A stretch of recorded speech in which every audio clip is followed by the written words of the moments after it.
En toute vérité, 11h midi sur Sud Radio, Alexandre Devecchio. En toute vérité, chaque dimanche entre 11h et midi sur Sud Radio, sécurité, économie numérique, immigration, écologie. Pendant une heure chaque semaine, nous débattons sans tabou des grands enjeux pour la France d'aujourd'hui et de demain. Et ce dimanche, nous avons le plaisir de recevoir Étienne Campion et Charles Sapin. Charles Sapin est journaliste politique pour Le Point. Il est l'auteur des Moissons de la colère aux éditions du Cerf et de Macron-Le Pen, le tango des fossoyeurs aux éditions de l'Archipel. Étienne Campion est journaliste pour le magazine Marianne. Il est l'auteur d'un livre qui vient de paraître aux éditions Robert Laffont, Macron, le président toxique. Pendant une heure, nous parlerons justement du cas Emmanuel Macron. Est-il toxique pour son entourage ou pour le pays tout entier, alors qu'il qualifie la Russie de Poutine de menace existentielle? Peut-il entraîner l'Europe dans la guerre à l'heure du triomphe de Donald Trump et alors qu'il n'a plus de majorité? A-t-il vraiment les moyens de ses ambitions? Après Macron, Marine Le Pen est-elle l'alternative ou leurs destins sont-ils liés? Tout de suite, les réponses d'Étienne Campion et Charles Sapin en toute vérité. En toute vérité sur Sud Radio, Alexandre Devecchio. Étienne Campion, Charles Sapin. Bonjour. Bonjour, ravi de vous recevoir ce matin. Plaisir d'être là. On va parler d'Emmanuel Macron pendant une heure à l'occasion de la sortie du livre Choc d'Étienne Campion, livre qui fait parler de lui. Emmanuel Macron, le président toxique. En cette période de guerre et de montée des tensions nucléaires, ça aurait pu être le président radioactif peut-être. Mais en tout cas, le terme est fort. Avant d'entrer dans votre livre, parlons justement un peu d'actualité avec Emmanuel Macron qui tente effectivement de rebondir via la guerre en Ukraine et les négociations qui s'annoncent notamment entre Vladimir Poutine et Donald Trump. Vous qui avez fait son portrait, sa biographie, puisque c'est quasiment une biographie, oui, votre livre, Étienne Campion. Qu'est-ce que vous pensez effectivement de ce moment politique autour d'Emmanuel Macron? Est-ce qu'il peut rebondir dans la fin de son mandat grâce au contexte international? En tout cas, ce qui est sûr, c'est qu'il saisit la séquence pour écrire quelque chose. Il ne la vit pas par défaut. Ça, c'est une évidence. Moi, ce que je vois, c'est une nouvelle déclinaison du « nous sommes en guerre ». Ce fameux « nous sommes en guerre » qu'il a fait à plusieurs reprises durant son mandat. Je pense au Covid, je pense évidemment au début de la guerre. Il le joue ici avec cette fameuse séquence au cours de laquelle il fait un 20 heures. Il passe avec ce discours écrit, formaté pour les télés, pour les JT. Il arrive de fait à reprendre le dessus, ça c'est une évidence. Il excelle, disons, dans ces formats où l'heure est grave. C'est d'ailleurs ce que des proches à lui m'ont confié. Ces moments d'intensité dramatique, il les affectionne particulièrement. C'est-à-dire que ces moments où il reprend le dessus, où il écrit quelque chose, il les travaille, il les joue. Là, de fait, il ouvre une nouvelle séquence. C'est ce que j'ai expliqué dans le livre, c'est qu'il est aussi ce président metteur en scène. Il a plusieurs casquettes. Il a celui d'acteur, celui de spectateur et celui de metteur en scène. Là, de fait, depuis la dissolution, quelque chose de nouveau a lieu dans cette séquence qu'il avait ouverte durant la dissolution. Bon, et de fait, oui, il arrive à nouveau à recréer quelque chose autour de lui et en même temps à cliver. Et de fait, il reprend la main. Évidemment, je vous fais pas le tableau, on le connaît tous par cœur. Il a perdu et l'autoritas et la potestas. Et l'autoritas, ces deux notions de sciences politiques, pardon, je parle en latin. L'autoritas, évidemment, la légitimité, et la potestas, le pouvoir. Bon, il a pu, de fait, il réécrit quelque chose, il ouvre une séquence grâce à ça. Beaucoup de gens qui l'avaient perdu reviennent autour de lui. Moi, j'essaie de raconter l'histoire Gabriel Attal Macron dans le livre. Il y a eu une rupture extrêmement violente pour Attal, et même Attal revient aujourd'hui à ses premiers amours, disons, et à soutenir le président. Donc oui, effectivement, enfin, il a ce talent de réussir à remonter en selle quand il a tout perdu. Là, évidemment, il y a la menace russe. Bon, on peut discuter de... J'allais vous dire, vous n'êtes pas un spécialiste de géopolitique, mais vous êtes journaliste chez Marianne. Est-ce que la menace russe est imminente ou relative? C'est évidemment qu'il y a une menace russe. C'est-à-dire, qui arriverait à dire ah non, il n'y a pas de menace russe, Macron joue... Non, bien sûr, il y a une menace russe. La question, c'est là-dedans le choix de Macron.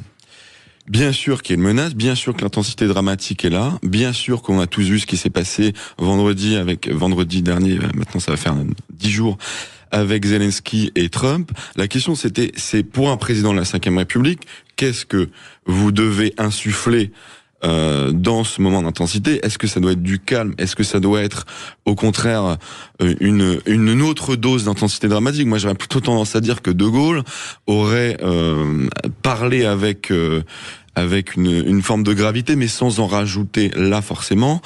Et voilà, après ça correspond complètement à Macron, mais ce que j'essaie de dire, moi ce que j'ai dit sur notre antenne, c'est que là où il avait essayé d'être sur une ligne de crête géopolitique avec Zelensky, avec l'Ukraine, rappelez-vous d'ailleurs, Macron avait reçu Poutine à Versailles, Macron avait écouté Chevènement pour être sur une ligne réaliste, disons gaulo-mitterrandienne, védrinienne si on peut dire, aussi sur le sujet. Et depuis quelques jours là et son passage son grand discours là qui a été diffusé sur toutes les télés, moi j'aurais tendance à dire qu'il s'est calqué sur le discours de Zelensky, là où autrefois il avait tendance à être sur une ligne de crête. Maintenant, ce truc que Zelensky a dit à Trump et qui a mis Trump et Vance en pétard, rappelez-vous si vous regardez toute la séquence, c'est vous avez un océan, mais Poutine va venir. Effectivement, Macron commence à se caler là-dessus et il a changé de pied. Il va réécrire cette séquence-là en amenant les Français sur ce truc complètement dingue, la patrie, la patrie a besoin de vous, etc.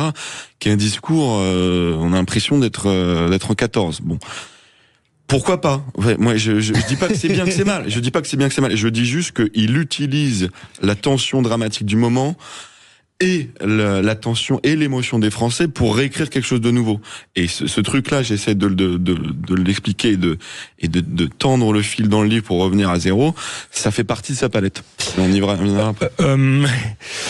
Charles Sapin, vous avez également écrit un livre sur Emmanuel Macron, Emmanuel Macron et Marine Le Pen, le tango des fossoyeurs, on y reviendra. Vous avez également écrit un livre sur les populismes. Alors c'est plutôt les populismes européens, il n'y a pas Donald Trump, mais il y a des points communs entre ces populismes européens là. Et effectivement, Emmanuel Macron utilise cette séquence pour peut-être rebondir, mais est-ce qu'il est dans un logiciel finalement qui est dans l'époque? J'ai envie de vous poser la question. Finalement, il se rallie, il enfile le costume de président européiste, raisonnable, au moment où Donald Trump triomphe aux États-Unis. Est-ce qu'il n'y a pas une forme de décalage entre Emmanuel Macron et son époque? Il y a une forme de décalage, oui et non. C'est-à-dire que en ce qu'il annonce et la posture qu'il occupe, Macron est dans la continuité pure de ce qu'il est. C'est-à-dire que il y a quelque chose qui est assez intéressant, c'est que Emmanuel Macron, contrairement à ses prédécesseurs, ne fait pas que de rêver d'une Europe qu'on appelle en France fédérale, mais qui est en fait une Europe centralisée. Lui a un logiciel qui fait qu'il la rend plus ou moins inéluctable. Au gré des crises, il va pousser un certain nombre de logiciels qui fait que des jalons, si vous voulez, qui va permettre de modifier la situation politique autour de lui. Par exemple, il était il poussait énormément lors de la crise Covid en faveur de cet emprunt européen commun. Là, on revoit, c'était là lors de cette crise, évidemment. C'est une manière au-delà du fait de rebondir, lui, c'est une manière de pousser le grand saut fédéral européen. Oui, exactement, parce que si vous voulez, c'est le premier à avoir parlé de cet emprunt commun européen. Von der Leyen l'a annoncé d'ailleurs peu de jours après avec cette idée de 800 milliards d'euros, dont 150 milliards serait un emprunt souscrit par la Commission européenne et après, si vous voulez, redistribué aux États. Finalement, la finalité de ça, c'est qu'à un moment, c'est un emprunt ça se rembourse, et quand c'est un emprunt européen, la logique pour rembourser un emprunt européen, c'est un impôt européen. Si vous avez si vous voulez, des instances qui sont supranationales, qui battent monnaie, comme c'est déjà le cas, qui souscrivent maintenant des emprunts et qui en plus ont une imposition, il en est fini des souverainetés nationales. Donc donc si vous voulez, il y a un côté du président français d'utiliser des crises pour avancer un mécano institutionnel qui en rendra une logique politique, idéologique qui est vraiment qui est connue. Après, ce qui est intéressant, c'est qu'il y a un paradoxe dans cette situation, à mon sens, pour Emmanuel Macron, c'est que cette crise tombe à pic, si je puis dire. C'est un peu la divine surprise. C'est-à-dire, il dissout l'Assemblée nationale. Pourquoi ? Parce qu'il essaye de redonner de l'oxygène à son second mandat, qui est très mal parti. Et en faisant ça, il loupe son pari. Il se retrouve en fait seul, essolé, sans pouvoir, il précipite la fin de son mandat. Il se retrouve sans majorité, sans pouvoir. Il n'arrive même pas à nommer le Premier ministre de son choix. Il faut se souvenir quand même, François Bayrou s'autonome. S'impose à Emmanuel Macron.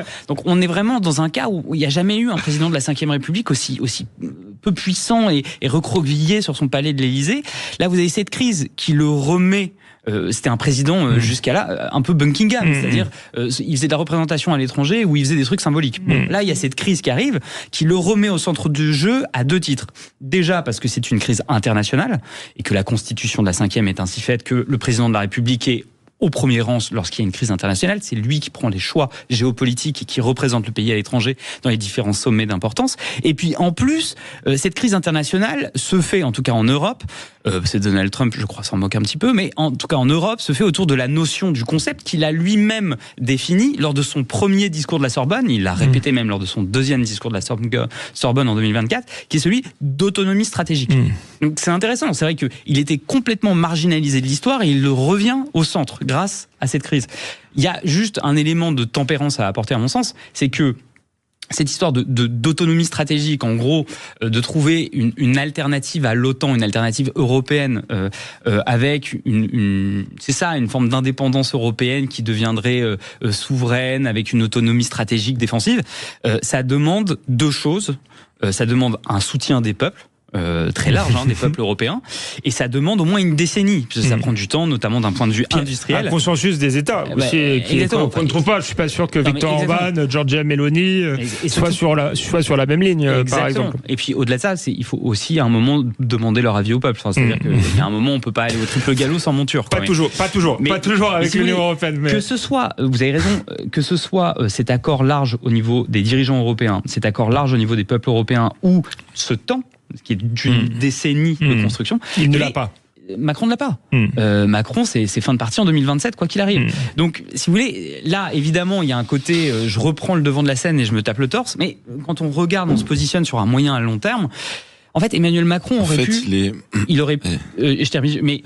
aurait pu en fait faire de cette défense européenne son plus important leg pour l'Union européenne. Le problème, c'est que il l'a essayé d'ailleurs en 2017 avec ce premier discours de la Sorbonne. Le problème, c'est que les pays européens étaient à ce moment-là pas partants, que Angela Merkel lui a mis un énorme 9 et que maintenant où il est en capacité, finalement où les circonstances pourraient aller dans ce sens-là, lui n'a plus la légitimité et le pouvoir qui permettrait de transformer l'essai. Étienne Campion, vous vouliez rebondir ? En fait, il a été très bon pour instaurer un flou. Ce flou, il le précède, c'est celui de l'Europe de la défense. C'est un serpent de mer depuis 1954. Depuis 1954, on a eu la CED, on a eu ensuite tout un tas mais ça, c'est propre au logiciel européiste, en fait, d'avancer sur un flou, mais un flou mobilisateur, et en fait, de jamais réussir à trouver son expression concrète dans la politique des nations, puisque de toute façon, il n'y a pas d'Europe de la défense dans les traités européens. C'est les traités qui n'ont pas inscrit la question de la défense. Donc, je retombe même sur un rapport du Sénat par André Vallini, qui s'appelle « Pour en finir avec l'Europe de la défense », qui, dans son introduction, explique que c'est une expression ambiguë, mais séduisante, et qui décline en fait tout ce que l'Europe de la défense n'est pas. Et vous savez qu'il n'y a pas de traduction anglaise pour Europe de la défense. Les Anglais n'ont pas ce mot-là. Ça n'existe pas. En même temps, ils sont plus dans l'Union européenne, mais oui, mais c'est pour vous dire, parce que c'est comme on parle quand même en anglais. En anglais, c'est la langue de Bruxelles. Et donc, Emmanuel Macron a été très bon pour. Rappelez-vous, il a parlé de souveraineté européenne, alors que tout le monde dit mais non, la souveraineté est nationale, etc. Et aujourd'hui, le truc est là, est évident, tout le monde a envie d'avancer. D'ailleurs, von der Leyen annonce un plan Rearm Europe, lui aussi en anglais. Bon, bref, c'est pas le sujet, mais annonce un plan un emprunt sans consulter les nations, etc. Et donc c'est là, il en tire les dividendes, mais manifestement, puisque de toute façon il a pas l'Assemblée, il a pas le pouvoir exécutif, etc. Il pourra pas vraiment traduire tout ça, mais il bénéficie du flou. On est un peu dans le théâtre macroniste. On y revient après une courte pause sur Sud Radio. On continue à parler d'Emmanuel Macron, du président toxique, le livre d'Étienne Campion, enquête sur le véritable Emmanuel Macron. Et c'est tout de suite après une courte pause sur Sud Radio en toute vérité.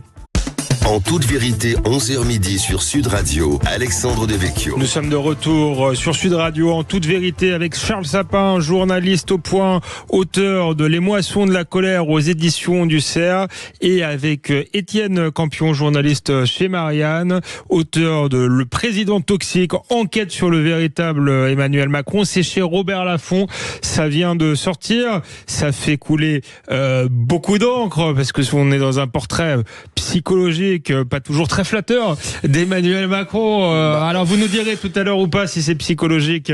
C'est un des reproches qu'on peut faire ou pas au livre, mais en tout cas ça a la prétention de comprendre la personnalité d'Emmanuel Macron. Et c'est ce que j'allais dire. C'est pas psychologie. C'est sur la personnalité d'Emmanuel Macron, et justement on en revient à la discussion qui était la nôtre avant la pause, qui était comment Emmanuel Macron tente de rebondir via le contexte international. Charles Sapin nous disait qu'il y avait quand même une cohérence idéologique chez Emmanuel Macron, une envie de réaliser son grand dessein de souveraineté européenne.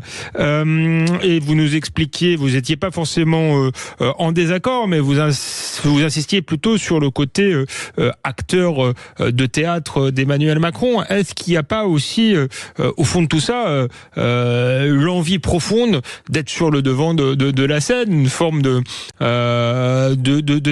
narcissisme et peut-être moins de cohérence idéologique qu'on le lit, puisque vous avez rappelé que sur le cas Vladimir Poutine, Emmanuel Macron avait commencé avec une ligne presque gaullienne, et aujourd'hui c'était le président européen peut-être le moins favorable à Zelensky au débat, et aujourd'hui c'est le plus proche de Zelensky, peut-être parce que c'est le moment de s'attirer la lumière comme ça, sans forcément d'ailleurs penser à l'avenir, parce que on peut penser que l'intérêt de l'Europe, effectivement, dans cette situation, c'est de retrouver une forme de puissance, d'aller à la table des négociations. Mais est-ce que de provoquer Vladimir Poutine dans ce moment-là, est-ce que c'est le meilleur moyen d'arriver à la table des négociations? Ça fait beaucoup de questions en même temps, mais il y a beaucoup de choses. J'ai fait.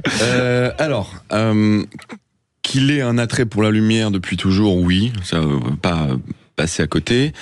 En fait, ce que j'ai envie de dire, c'est que, contrairement à ce qu'on peut croire, il y avait une forme de rationalité dans la dissolution, et ce qu'il avait prévu, c'est exactement ça, en fait.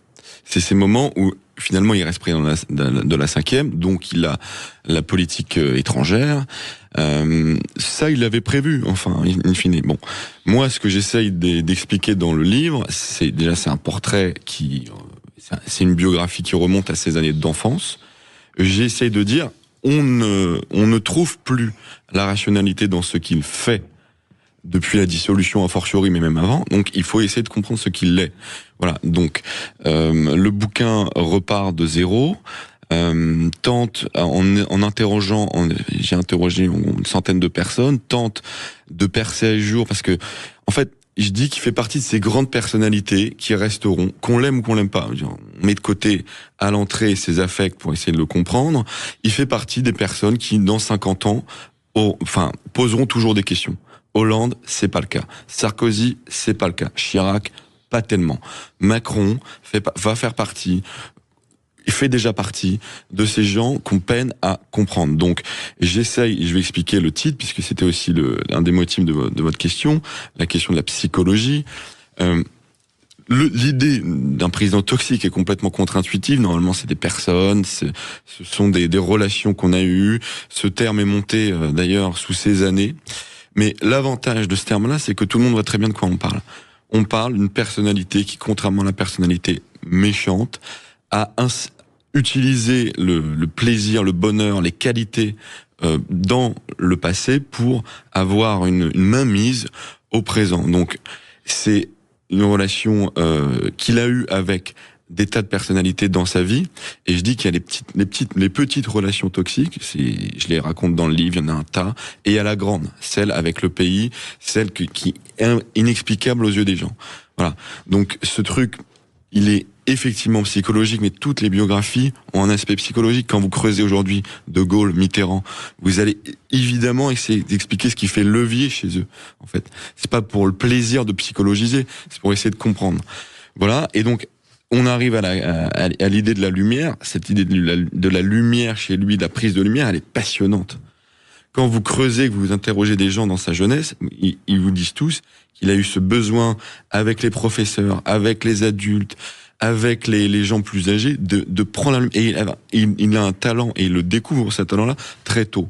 Voilà, tout ça, je le raconte à travers des anecdotes, à travers des histoires, à travers, par exemple, les profs que j'ai interrogés, qui l'ont vu tôt, m'ont dit, mais ce gamin-là, très tôt. C'est pour ça qu'il y a quelque chose qui, en fait, a l'air, c'est beaucoup plus compliqué que simplement un événement. C'est inné chez lui. C'est dès le départ, ce truc qui fait que il s'intéresse pas là où un enfant normal, en fait, pour se construire son identité, va essayer de construire des liens d'amitié avec les autres. Lui, dès le départ, il affectionne de ne pas en avoir. Et c'est passionnant. C'est passionnant parce qu'on retrouve des points communs entre le Macron jeune, d'enfance, puis adolescent, puis adulte, et le Macron président. Voilà. Donc, ce truc de la lumière, c'est à la fois simple et compliqué. Je pourrais vous répondre en une phrase. En même temps, je veux dire, oui, il tente de l'apprendre, mais il faut se plonger dans sa vie qui est passionnante. Je dis en enlevant l'affect, et en enlevant ce que ce soit mal ou bien. De fait, pour le pays, c'est pas terrible, mais il faut s'y plonger pour comprendre et voir ce truc que nous on voit aujourd'hui aux 20h, mais en fait qui remonte à tellement loin. Vous voyez. La lumière va bientôt s'éteindre. Vous le rappeliez, Charles Sapin. Il reste 2 ans à Emmanuel Macron. Qu'est-ce qu'il peut est-ce qu'il y aura un héritage qui lui survivra à votre avis? Alors. La question de l'héritage, elle est intéressante. En fait, elle renvoie à la question du bilan. Et c'est vrai que c'est pour ça que j'ai un peu fait la moue quand vous avez dit, on avait souligné une forme de continuité idéologique chez Emmanuel Macron, parce que précisément sur bien des sujets, hormis cet engagement libéral pro-européen, c'est ce qui manque. C'est-à-dire que je ne sais pas si le terme toxique correspond. Moi, j'entends ce terme. En tout cas, ce qui est sûr, c'est qu'il y a eu un effet délétère du mandat et demi d'Emmanuel Macron, c'est que il y a quelque chose de fondamental sur lequel repose tout notre système démocratique, c'est l'autorité, la confiance et la force de la parole publique donnée. Pourquoi ? Parce qu'à partir du moment où si vous avez une part grandissante, voire majoritaire du pays qui ne croit plus à la parole publique, c'est des gens qui vont se mettre en rupture avec le système électoral, et du coup vous avez des institutions qui sont de moins en moins représentatives, jusqu'à ne représenter que ses représentants. Et là, de fait, il n'y a qu'un seul scénario, c'est l'effondrement du système. Qu'est-ce qui mine la force de la parole publique ? C'est-à-dire, c'est des gens qui disent tout et leur contraire. Alors évidemment, les électeurs de gauche en ont voulu à François Hollande d'avoir dit « mon ennemi, c'est la finance » et d'avoir terminé son mandat sur la déchéance de nationalité et la loi travail. Et évidemment, les électeurs de droite en ont voulu à Nicolas Sarkozy d'avoir promis le Karcher sans jamais avoir trouvé le tuyau. Mais c'est vrai qu'Emmanuel Macron, ces 7, même 8 dernières années maintenant, a poussé cette transgression dans la parole publique à un niveau proche de l'art. C'est-à-dire que en 2018, il dit qu'il y a une urgence écologique et qu'il faut fermer 14 réacteurs nucléaires. En 2022, il dit il faut renouer avec le génie civil nucléaire français, on va ouvrir 6 réacteurs.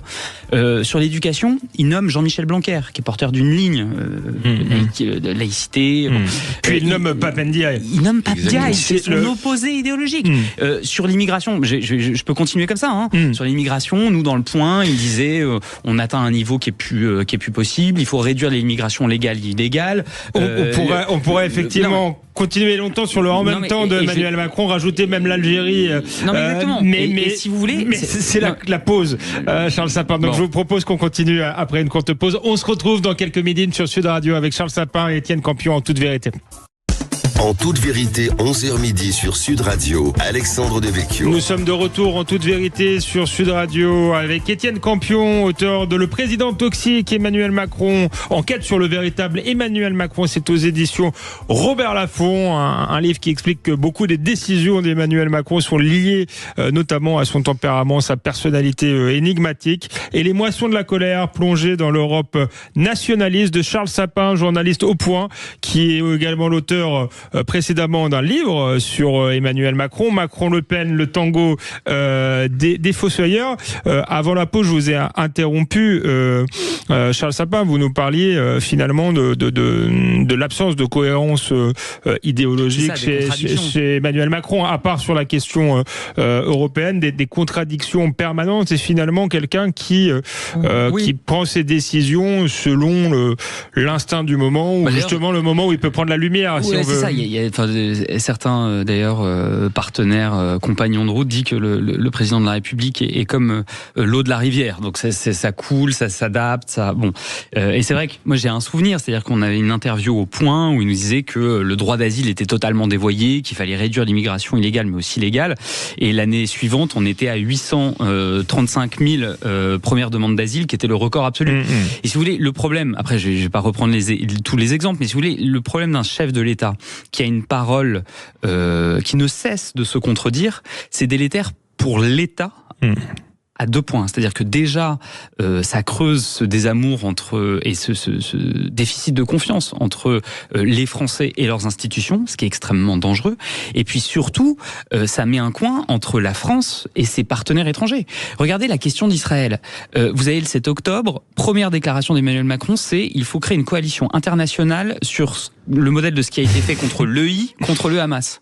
1 an plus tard, il explique qu'il faut faire, en gros, arrêter toute vente d'armes à Israël pour arrêter son offensive sur Gaza. Enfin, je veux dire, il y a un moment, c'est très difficile et on se retrouve avec un État qui est français, qui avait un certain poids. C'était pas hégémonique, mais avait un certain poids sur la scène internationale. On voit que 8 ans plus tard, il y a eu énormément de dégâts et on le paye aussi dans cette situation internationale Ukraine-Russie entre Donald Trump et Vladimir Poutine, où vous avez Emmanuel Macron qui s'agite avec ses petits bras pour essayer de peser sur des négociations entre Trump et Vladimir Poutine, mais c'est très compliqué, parce que la crédibilité de la France, pour plein de raisons, pour des raisons de déficit excessif, pour des raisons de lui, son manque de légitimité politique, mais aussi parce qu'il n'a pas arrêté de se contredire et qu'il y a eu des errements au niveau diplomatique, et sa parole n'a pas le même poids aujourd'hui qu'en 2017.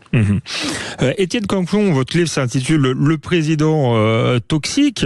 On voit qu'il est toxique, notamment avec son entourage, qui peut être bienveillant à un moment et puis qui l'oublie, notamment tous ses alliés, voire qui prend un plaisir à les maltraiter. Est-ce qu'il est toxique également avec le pays? Et pour en revenir à la situation présente, est-ce que ça peut être in fine toxique, puisque là il y a une mise en scène, si vous voulez, d'un sursaut européen, mais quand je vous entends tous les deux, on sait bien que dans quelques jours, Emmanuel Macron peut totalement changer de pied. Du reste, il n'a pas forcément les moyens d'aller au bout de sa mise en scène. Ouais, alors moi, la question de ce titre, je le confesse, il a un côté volontiers provocateur. En fait, je pars d'un constat, c'est une enquête, c'est du récit, de ces relations individuelles, interpersonnelles, pour essayer d'expliquer quelque chose, effectivement, du point de vue du pays. En fait, ce truc de président toxique, je confesse, on peut dire putain, c'est un peu étonnant, qu'est-ce qu'il veut dire par là, etc. C'est juste que j'ai constaté un décalage entre l'idée d'un président hyper séducteur, le Macron qu'on a connu en gros de 2007 à 2022, qui était extrêmement bon pour séduire les gens, pour les approcher. Ça a commencé tôt en fait, avait été avant même sa prise de pouvoir, chez Rothschild, ensuite sous Hollande, etc. Tout ça on le connaissait. Tout ça, ok, on le sait, ça a déjà été documenté. Bon, juste ce que j'essaie d'apporter, c'est cette espèce de constat très paradoxal d'un Macron cassant, dur avec les gens, avec ses alliés, les premiers qui étaient là dès le départ, etc. Tout cela, en fait, m'ont confié une espèce de désarroi par rapport à ce en quoi ils ont cru, ce pourquoi ils ont milité, en 2017 notamment, et après, d'un président qui, une fois, et c'est là que la question du pouvoir est intéressante, parce que cette mutation, je dis qu'il a pas changé, il a muté. Il y avait déjà des indices de ce qu'il était avant. Donc il a muté et il a trouvé une forme de cohérence et de vérité à partir du pouvoir. Et je dis qu'il y a un lien, en fait, entre cette histoire secrète que moi je fais, des gens qui l'ont connu, de ce qui s'est passé avant, et le pays. C'est pour ça, là, je réponds à votre question, Alexandre, sur la question de toxique pour le pays. Je dis, tout ce que vous avez vécu, les gilets jaunes, le Covid, l'affaire Benalla, en fait, les gens en première ligne ont vécu x10. Ils l'ont vécu parce que il y a une espèce de paradoxe qui est que, normalement, on traite mieux les proches que les moins proches. Lui, il a traité d'une égale condition les Français, en fait, vous voyez, ces petites, tout ce truc du début de son premier mandat, les petites phrases, le président méprisant, etc. Je vous dis, les gens autour de lui, ça, ils l'ont vécu en décuplé. Et donc, c'est pour ça que là, on arrive à une vérité, en fait. Vous avez deux lignes parallèles, son traitement du pays et les gens autour de lui, et je dis bah oui, effectivement, il y a les petites relations toxiques avec où en fait il est extrêmement la personne toxique. Je vais résumer, c'est simple. Contrairement à la personne méchante, elle est et la personne méchante de bout en bout, elle est comme ça. La personne toxique, elle utilise en gros son génie, son talent pour vous séduire, et ensuite pour vous vampiriser, et ensuite pour avoir une forme d'astreinte sur vous. Bon, et ben ce truc-là, il l'a eu avec des gens tout au long de sa carrière, et avec ses proches, qui le gèrent pas tous pareil. Il y a ceux qui en sont partis rapidement, il y a ceux qui sont encore en train d'essayer de savoir ce qui s'est passé, d'essayer de raccrocher le wagon, etc. Bon, et ce truc-là, oui, en fait, c'est dur, le mot, il est un peu compliqué, etc. Mais de fait, quand de bout en bout, vous avez même dans les pires moments, vous les utilisez pour vous mettre en scène et essayer de faire croire au pays, parce que c'est ça en fait. Moi, ce que j'ai vu dans ce 20h là récent, il y a un truc, on a l'impression que il s'est rien passé. On a l'impression qu'il a encore tout le pouvoir. On a l'impression que c'est le début et que il nous rejoue à chaque fois une nouvelle scène. Et c'est pour ça que je dis oui, bah ces petites relations mises bout à bout créées, sont de fait, les gens ont vécu comme ça. C'est eux qui me le disent. C'est pas moi qui l'invente. C'est les gens qui me disent, ben oui, le mot toxique convient parfaitement. Quand là, je reçois plein de messages de ministres, depuis le bouquin, de ministres, d'anciens ministres, de proches, etc. C'est exactement ça. Pardon, c'est un peu de l'autopromo là, mais c'est la vérité. Cette vérité-là, vous l'approchez du doigt, c'est ce qu'on a vécu, et donc oui, bingo quoi. Voilà. C'est pour ça que oui, toxique après pour le pays, mais de fait oui. Enfin, en fait, comme le disait très bien Charles. Quand vous avez dégradé la parole, la crédibilité de la parole de la France sur le plan international, quand plus aucun Français, il y a quoi, il a 22% d'opinion favorable Macron. Ça dépend des instituts, 22, c'est 20, ouais. Il est même en deçà de la crise des gilets jaunes. Est-ce que Hollande était arrivé parce que Hollande a touché bas, mais en fait, il y a un truc différent en fait dans la façon dont les Français voient Hollande et Macron. Chez Hollande, il y avait une forme d'indifférence qui amenait au mépris. Chez les Français, il y a un côté, ok, on n'en peut plus, mais on ne le comprend pas spécialement. D'ailleurs, j'ouvre le bouquin là-dessus. Macron a dit, les Français ne savent pas qui je suis. Est-ce qu'ils le savent ? Est-ce qu'ils le sauront un jour ?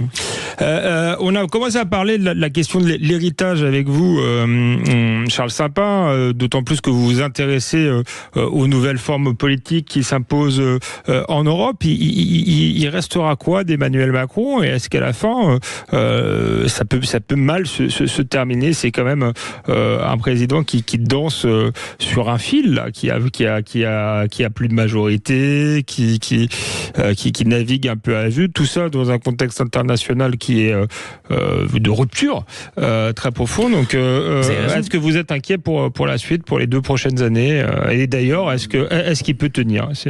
Non, je suis pas j'ai pas un tempérament inquiet. Enfin, Je me prépare au pire et j'espère le meilleur. Bon, je suis comme chacun d'entre nous. Je vous demande un peu d'être un prophète là, sur la politique fiction. Mais... Non, mais si vous voulez, ce qui est intéressant, c'est que je pense que profondément, et pour différentes raisons qui ne sont pas toutes liées à Emmanuel Macron, on est dans un moment de transition politique, vraiment. Et c'est vrai que dans ce moment de transition, on peut se dire, bon, Emmanuel Macron arrive dans le jeu politique 2016-2017 et il met au second plan le clivage droite-gauche. Il rentre en fait dans la roue un peu du Front National devenu Rassemblement National en implantant ce clivage entre forces libérales pro-européennes d'un côté et forces populistes de l'autre. C'est quelque chose qu'on a vu ailleurs en Europe. Et là, si vous voulez, il y a deux possibilités à la fin du second quinquennat d'Emmanuel Macron, s'il ne pourra pas se représenter en raison de la Constitution. Soit ce clivage perdure, c'est-à-dire qu'il arrive à avoir un héritier, un dauphin, qui va perdurer ce clivage, à être le champion des forces libérales pro-européennes et qui va affronter, comme Macron a affronté avant lui, quelqu'un qui sera le champion des populistes, très certainement Marine Le Pen, Jordan Bardella ou Jean-Luc Mélenchon. Bref. Soit, avec Emmanuel Macron, chute ce clivage et on arrive à un nouveau clivage. Ce qui est intéressant, c'est de voir Marine Le Pen. Marine Le Pen, pendant très très longtemps, elle a pensé que la chute d'Emmanuel Macron allait ouvrir en fait une période où il y aurait un successeur d'Emmanuel Macron et que ce clivage... Potentiellement Édouard Philippe, par exemple. Exactement, ou Gabriel Attal. Et que ce clivage libéral, pro-européen et populiste allait perdurer. Allait perdurer dans le temps. Il y a un virage stratégique à la tête du Rassemblement National qui est assez éloquent, c'est... Juste après, pendant la dissolution, en fait, pendant les élections législatives, vous avez Jordan Bardella qui dit l'ennemi premier, notre ennemi premier, c'est Jean-Luc Mélenchon. Et voilà.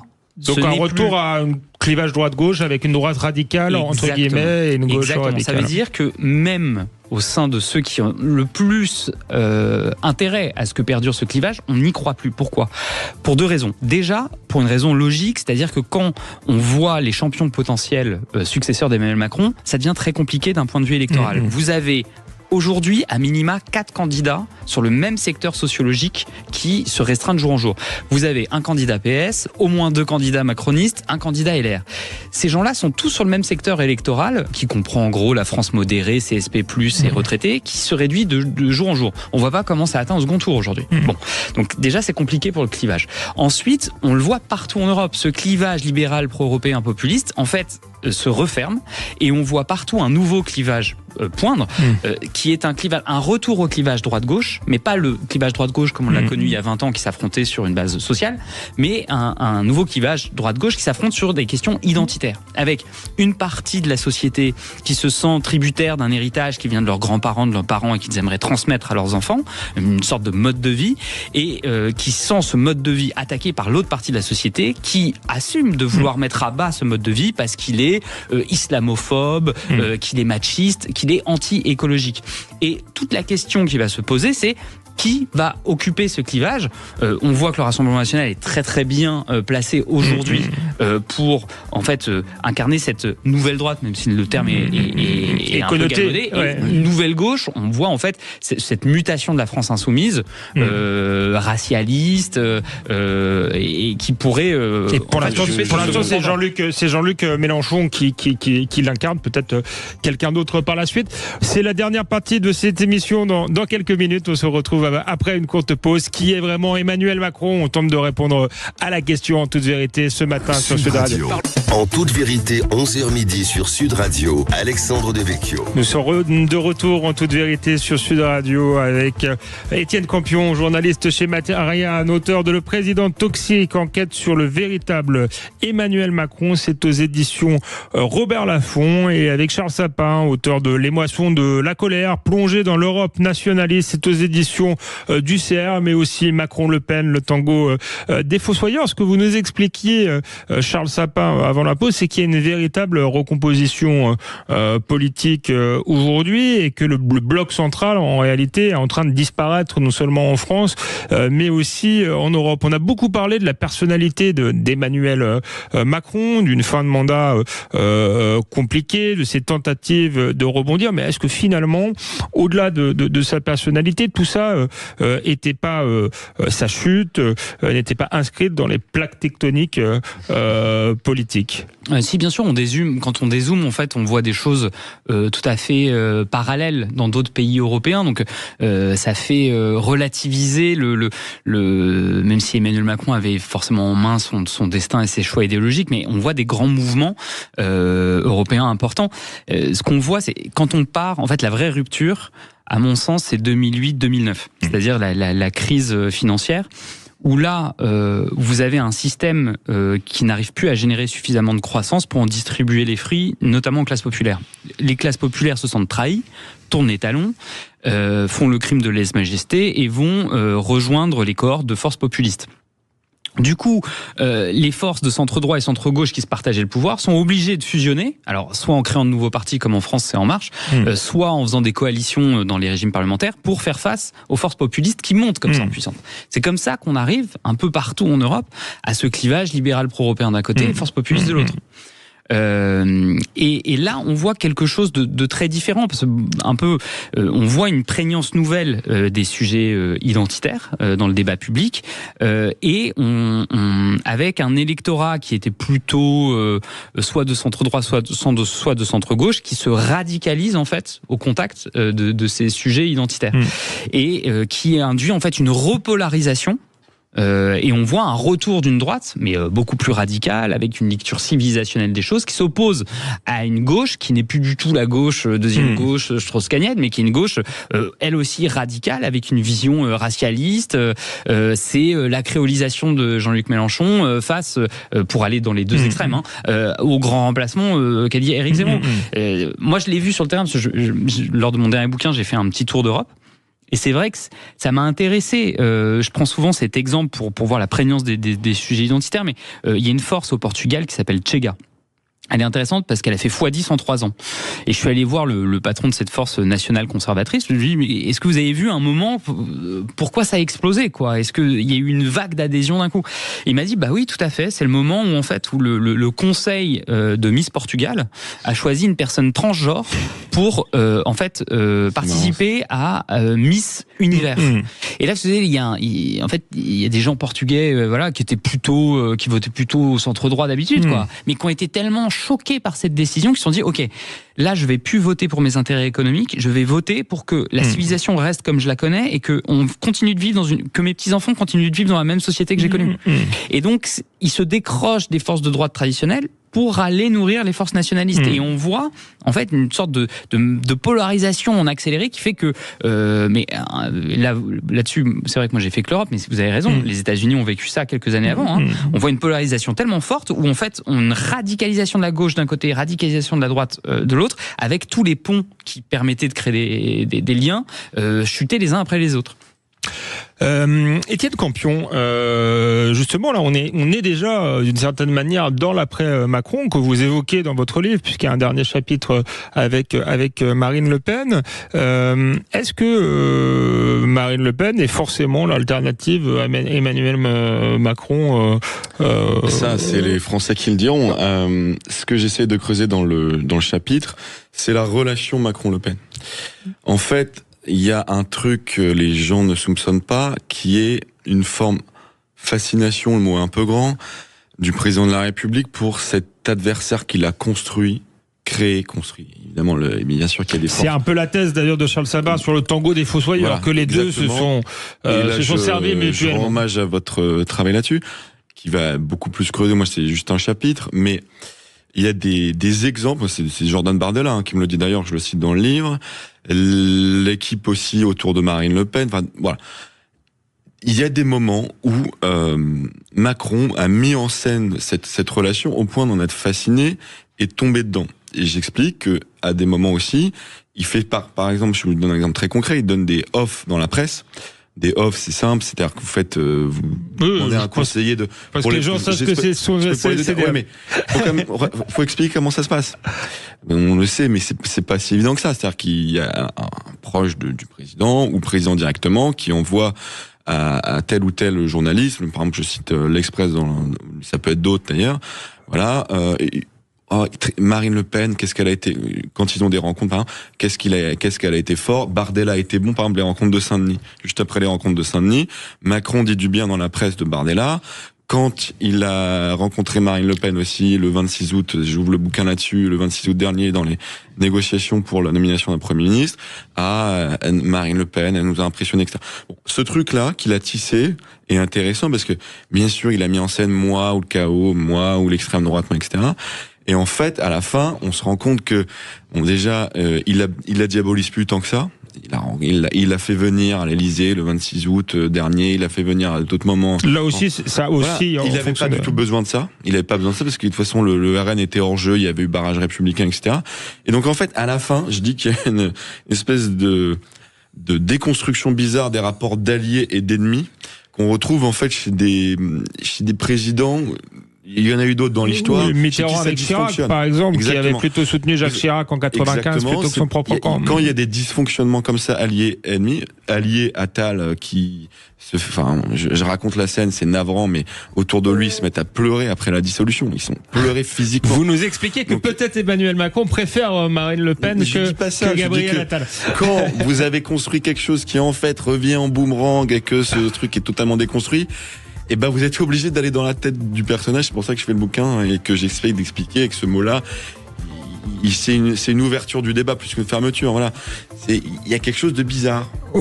Dans la tête d'Emmanuel Macron, vous allez essayer de vous y plonger. C'est passionnant et effectivement, ça aidera peut-être, éclairera les Français qui sont parfois surpris de la personnalité d'Emmanuel Macron. Merci Étienne Campion, merci également Charles Sapin. On rappelle vos livres respectifs: Le président toxique, enquête sur le véritable Emmanuel Macron, c'est chez Robert Laffont, c'est Étienne Campion, et Les moissons de la colère, plongée dans l'Europe nationaliste, c'est aux éditions du CERF, livre passionnant qu'il faut lire et qui va être d'actualité encore longtemps à mon avis. Merci à tous les deux. Je vous laisse avec les informations et je vous dis à la semaine prochaine pour un nouveau numéro dans Toute Vérité.